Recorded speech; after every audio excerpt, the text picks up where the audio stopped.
खोलूं? अभी नहीं। ओह, आंखें बंद, पीठ तुम्हारी तरफ, ऊपर से सर्दी, अच्छी मुसीबत है। मुसीबत तो मेरी है। माँ क्या सोचेगी मेरे बारे में? क्या सोचेगी माँ? एक गैर मर्द के साथ सारी रात बाहर। गैर मर्द? रीता देख, मैं तेरा होने वाला पति हूँ। होने वाले और हो चुके में काफी फर्क है। क्या फर्क? जितना ख्वाब और हकीकत में। ख्वाब अक्सर हकीकत में बदल जाते हैं। अक्सर, हमेशा नहीं। मेरे ख्वाब तो हमेशा हकीकत में बदलते हैं। जी हाँ, आप ही का तो ख्वाब था ना कि हम आज शाम तक घर पहुंच जाएंगे। अब बारिश आ गई, इसमें मेरा क्या कसूर है? तुम्हारा तो कसूर है। ठीक है, मेरा कसूर है।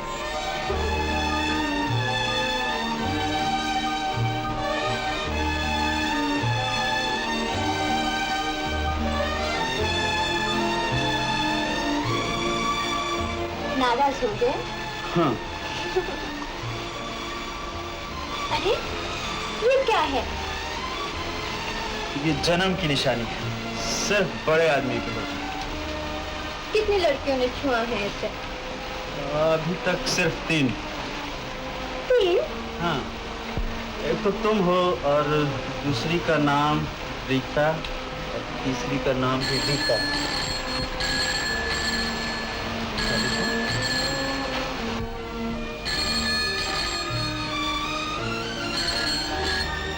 हेलो, हाँ मैं राजेश बोल रहा हूँ। क्या शर्मा ने ड्यूटी पर वापस बुलाया? हेलो, आप कौन है? Hello hello.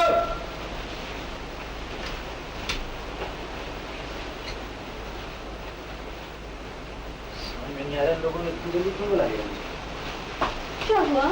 क्या बात है? कुछ नहीं, तो मैं ड्यूटी पर वापस जा रहा हूँ। क्यों डिस्टर्ब कर देते हैं? तो तुम चले जाओगे? हाँ रीटा, ड्यूटी पर तो जाना ही पड़ेगा।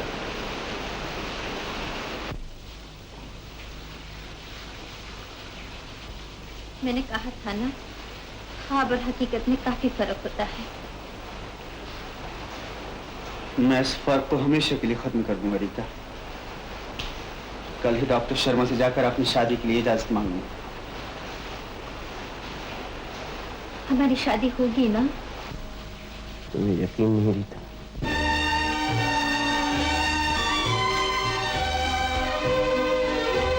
राजेश,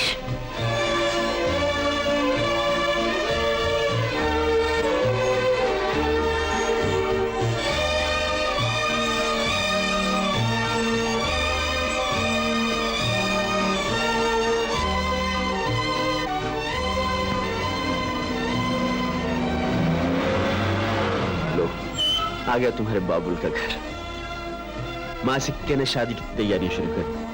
बारात जरा बड़ी लेकर आऊंगा। क्या आज ही जाना होगा? हाँ रीटा, ड्यूटी तक ड्यूटी है ना। और फिर जितना जल्दी जाऊंगा तो जल्दी वापस भी आ जाऊंगा।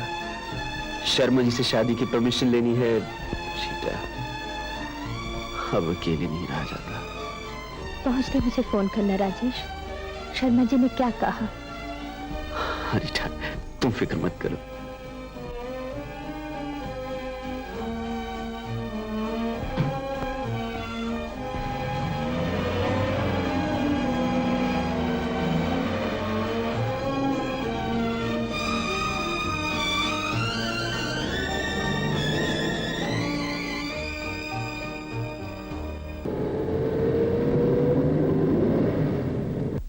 साहब, इतनी जल्दी लौट आए? क्या करूं, सरकार का मेरे बगैर काम ही नहीं जाते वक्त मैंने कहा था ना, सरकार को आपकी छुट्टी से दुश्मनी है, जल्दी आपको बुला लेती है। जी हाँ, साहब, आपके वो फोटोग्राफर दोस्त आए थे। कौन फोटोग्राफर? वही जिनके सर पर बाल नहीं, गंजे से हैं। मुझको सिनेमा के टिकट भी दे गए हैं। आज छुट्टी मनाए, जाएं सिनेमा देखने। हाँ हाँ जरूर जाइए, लेकिन मेरा अभी सामान हो सके तो कपड़े अभी निकालता हूँ साहब। आप भी कमाल करते हैं।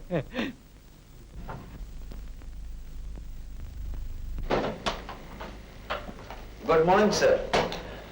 Good morning. बहुत जल्दी वापस आ गए, अभी तो छुट्टी बाकी थी। जी, आपने तो मुझे फोन किया था। फोन? मैंने नहीं तो फिर किसने किया फोन? खैर, अच्छा वो तुम जल्दी आ गए। You resume your duties from tomorrow. Sir, मुझे आपसे कुछ कहना है। यस। बात यह है, मैं शादी कर रहा हूँ। रीटा के साथ? आप कैसे जानते हैं? अपने डिपार्टमेंट के हर आदमी के बारे में पूरी जानकारी रखना मेरे लिए बहुत जरूरी है। सर, मुझे 15 दिन की छुट्टी और चाहिए। नामुमकिन है। शादी पोस्टपोन कर दो, कम से कम 6 महीने के लिए। जी?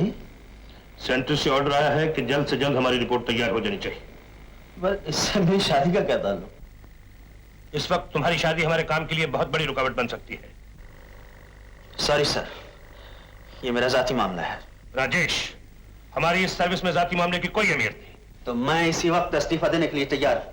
आप मेरी मेहनत, मेरे दिमाग को इस्तेमाल कर सकते हैं, लेकिन मेरी जाती जिंदगी पर पाबंदी लगाने का आपको कोई हक नहीं। राजेश, गवर्नमेंट ने मुझे इतनी अथॉरिटी दे रखी है कि मैं रीटा से तुम्हारा मिलना तक बंद कर सकता हूं। And that is final. Doctor Sharma, दुनिया की कोई ताकत मुझे शादी करने से नहीं रोक सकती।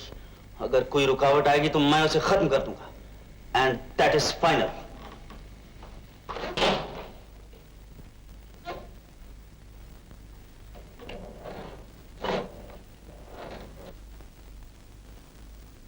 Put me to trunk booking, please. Hello? Trunk booking? Hello, book a call to Bombay. Bombay number 575373. Yes, PP Miss Rita. It's an urgent call, please. Thank you.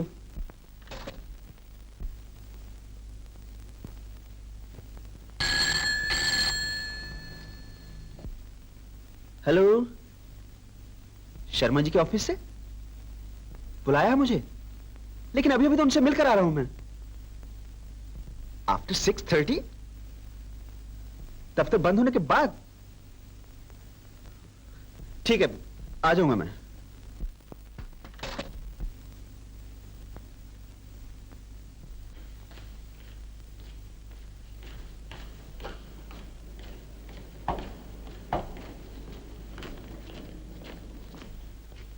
Doctor Sharma ने मुझे बुलाया है। Yes.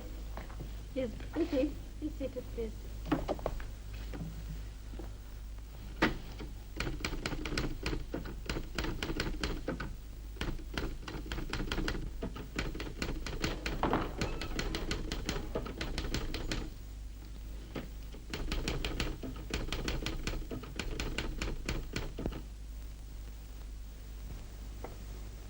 अब आप अंदर जा सकते हैं। डॉक्टर शर्मा आपका इंतजार कर रहे हैं।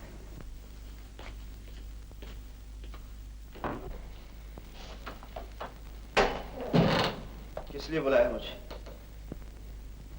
डॉक्टर शर्मा, किस लिए बुलाया मुझे? आप बोलते क्यों नहीं? डॉक्टर शर्मा।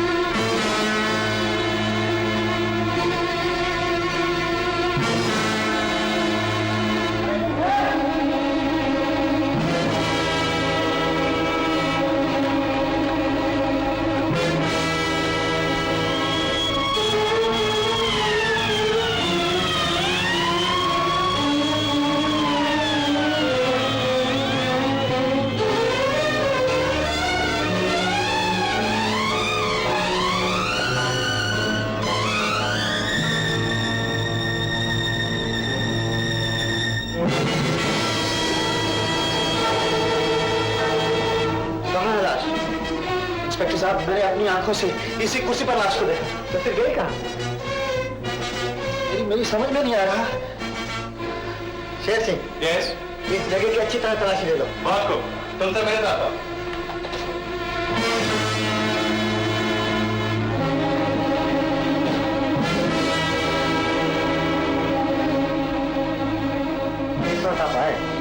यहाँ कोई और था?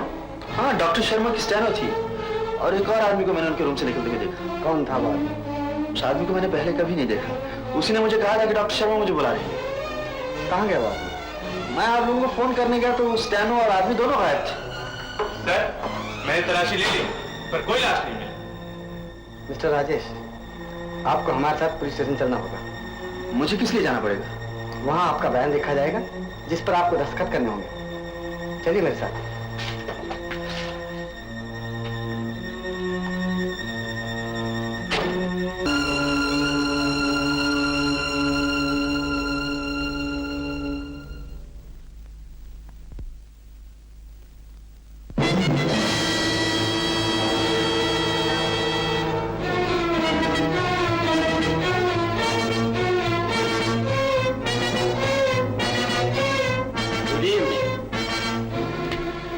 कौन है आप? मुबारक हो। इस बात की। डॉक्टर शर्मा के खून की। क्या आप बकते हो?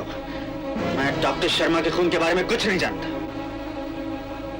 शायद पुलिस भी कुछ नहीं जानती, इसीलिए आपको छोड़ दिया।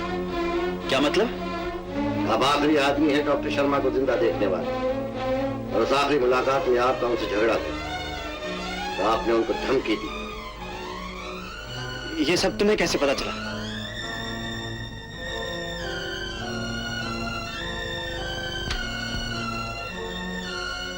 And that is fine. Doctor Sharma दुनिया की कोई ताकत मुझे शादी करने से नहीं रोक सकती। अगर कोई रुकावट आएगी तो मैं उसे खत्म कर दूंगा। And that is final.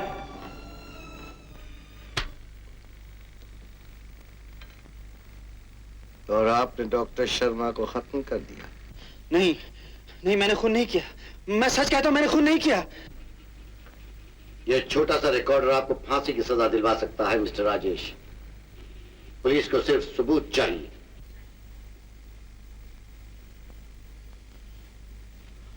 और तुम्हें क्या चाहिए?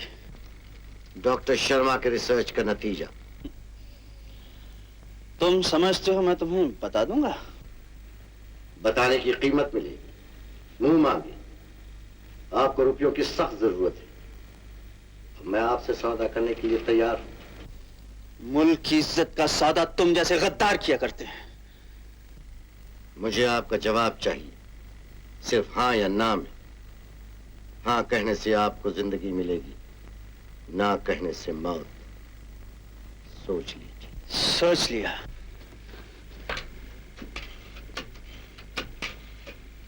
Hello, police headquarters.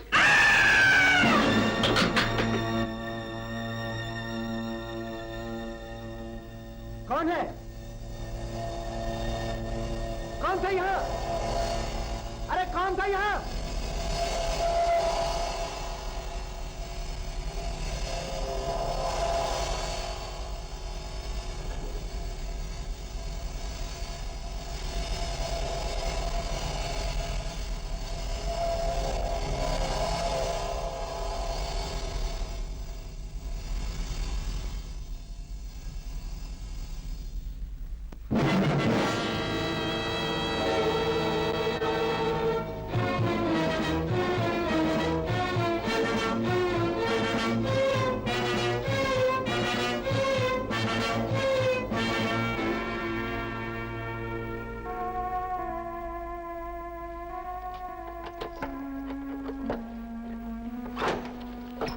चलिए, कोई आपसे मिलने आया है।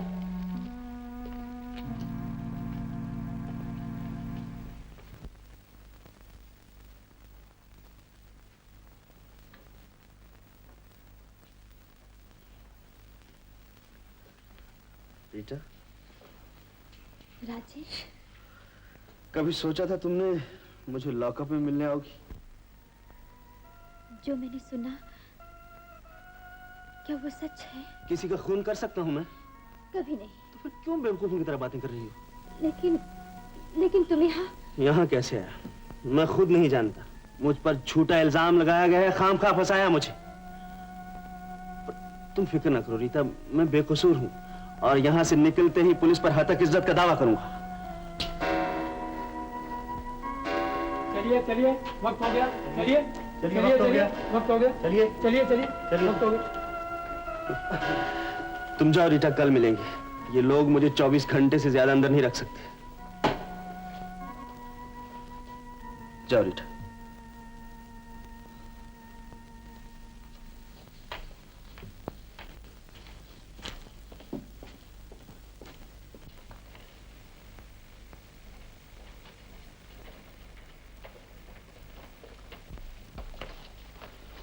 पहले मेरे साथ चलिए।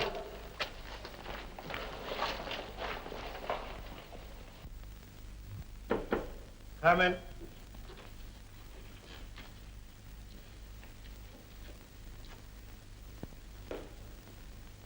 इंस्पेक्टर, तुम जा सकते हो।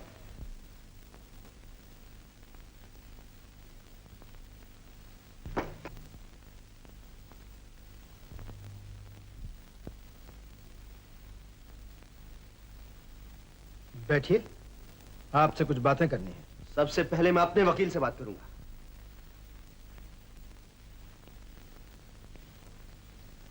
तुम? सबसे पहले आप तशरीफ रखिए। तुम ही ने मुझे फंसाया है। गिरफ्तार कर लीजिए इसे। ये बहुत बड़ा गद्दार है। मिस्टर राय, इन्वेस्टिगेशन डिपार्टमेंट के चीफ। चीफ? पर कल रात तो आप... मैं आपका इम्तिहान ले रहा था। बैठिए। आप हैं मिस्टर डिमेलो, मेरे असिस्टेंट, और आप हैं मिस्टर श्रीवास्तव, फिंगरप्रिंट एक्सपर्ट। पर मुझे यहाँ किस लिए बुलाया है? आखिर आप चाहते क्या हैं? डॉक्टर शर्मा के खूनी का पता लगाना। मैं आपसे कह चुका हूं, मुझे इस बारे में कुछ नहीं मालूम। इसीलिए आपको यहाँ बुलाया है ताकि आपको मालूम हो जाए।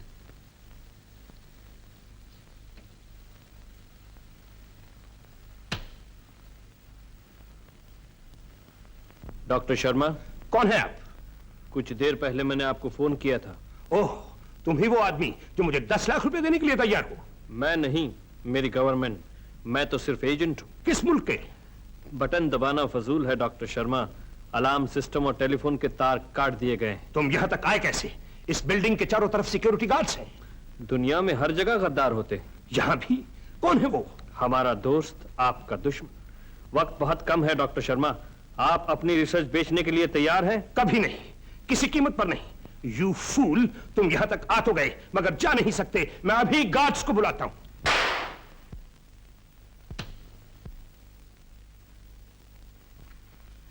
ये रिकॉर्डर सिक्योरिटी डिपार्टमेंट की तरफ से रखा गया था, जिसकी जानकारी डॉक्टर शर्मा तक को नहीं थी, और इसी के जरिए हमें पता चला कि डॉक्टर शर्मा की मौत के पीछे एक ऐसे गिरोह का हाथ है जो हमारे मुल्क का दुश्मन है, और हमारे बीच में कुछ ऐसे गद्दार भी हैं जो इन बदमाशों की मदद कर रहे हैं। हमें दोनों का पता लगाना है और हमेशा के लिए खत्म कर देना है। लेकिन मिस्टर रॉय, इसमें मैं क्या कर सकता हूँ? आप ही मदद कर सकते हैं हमारी, क्योंकि सिर्फ आप ही जानते हैं कि हमारे मुल्क के लिए इस सीक्रेट फॉर्मूले की कितनी बड़ी अहमियत है, जिसे डॉक्टर शर्मा ने अपनी जान देकर भी महफूज रखा। डॉक्टर शर्मा ने मुल्क की खातिर अपनी जान दे दी और ये साबित कर दिया कि जिंदगी मुल्क से ज्यादा कीमती नहीं है। डॉक्टर शर्मा खत्म हो गए, लेकिन एक सितारा टूटने से आसमान खाली नहीं होता। इस मुल्क का हर इंसान वक्त आने पर अपने वतन के लिए कोई भी कुर्बानी दे सकता है। ऑफ कोर्स, इसमें क्या शक? एग्जैक्टली। आपको भी अपने मुल्क के लिए कुर्बानी देनी होगी। जी मिस्टर राजेश, आपको डॉक्टर शर्मा के खून का इल्जाम अपने ऊपर लेना होगा। आप अदालत में खामोशी के साथ अपना जुर्म कबूल करेंगे। लेकिन जब मैंने... हर अखबार के हेडलाइन में आपके खूनी होने की खबर छपेगी और मुझे फांसी हो जाएगी। नहीं, आप फरार हो जाएंगे। हमें यकीन है कि बदमाशों का गिरोह आपको फौरन कांटेक्ट करेगा, आपसे वो सौदा करने के लिए जो डॉक्टर शर्मा के साथ नहीं हो सका। हमें इसी मौके का इंतजार है। हमारे आदमी आप पे हर वक्त नजर रखेंगे। लेकिन ये सब कैसे हो सकता है? हमारे पास इसके लिए एक प्लान है। क्या? पहले आपको वादा करना होगा कि आप इस प्लान का किसी से जिक्र तक नहीं करेंगे। पर ये कैसे मुमकिन? रीता से भी नहीं। आपका बिल्कुल खामोश रहना हमारी कामयाबी के लिए बहुत जरूरी है।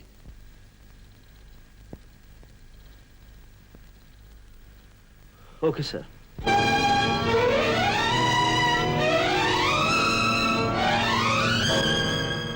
मिस्टर राजेश, अदालत से निकलते ही एक पुलिस वैन आपको लेकर पूना सेंट्रल जेल के लिए रवाना होगी। वैन के ड्राइवर के अलावा एक सब इंस्पेक्टर और 2 पुलिस कांस्टेबल्स होंगे, और आपके साथ मिस्टर डिमेलो। ये बॉम्बे पूना रोड है। पनवेल से 5 मील दूर सड़क की दोनों तरफ बड़ी बड़ी झाड़ियों का एक सुनसान इलाका है। वहां एक मोड़ आता है। मोड़ पार करते ही सड़क के बीच एक पेड़ गिरा मिलेगा। वैन रुक जाएगी। मिस्टर डिमेलो के सिवा बाकी के सब लोग उतरकर पेड़ को हटाने की कोशिश करेंगे। ठीक उसी वक्त आप अपनी हथकड़ियों से मिस्टर डिमेलो को मारेंगे, और पूरी ताकत के साथ, क्योंकि पुलिस को भी पता नहीं चलना चाहिए कि आपके फरार होने में हमारा कोई हाथ है। वैन का पीछे का दरवाजा खुला होगा। आप बाहर निकलकर सामने वाली झाड़ियों में भागेंगे। 20 गज दौड़ने के बाद अचानक एक आदमी आपके सामने आके खड़ा होगा। उसके मुंह में बिना जली सिगरेट होगी। वो आपसे पूछेगा आपके पास मैचेस है, आप दोनों हाथ आगे करेंगे और वो आपकी हथकड़ी खोल देगा। उसके बाद हमारा वो आदमी आपको कहीं ले जाकर आपको छिपने का इंतजाम करेगा। इस बीच हम आपके फरार होने की खबर का हंगामा खड़ा कर देंगे और कोशिश करेंगे कि जल्द से जल्द दुश्मनों के एजेंट्स आपको कांटेक्ट करें। इसके बाद सीबीआई टेक ओवर करेगा और आप फ्री हो जाएंगे। मिस्टर राजेश, ये कुछ सीक्रेट टेलीफोन नंबर्स हैं जिनकी आपको जरूरत पड़ेगी, लेकिन हाँ याद रखिए कि किसी हालत में ये दुश्मनों के हाथ ना पड़े। Goodbye mister Rajesh and good luck my boy.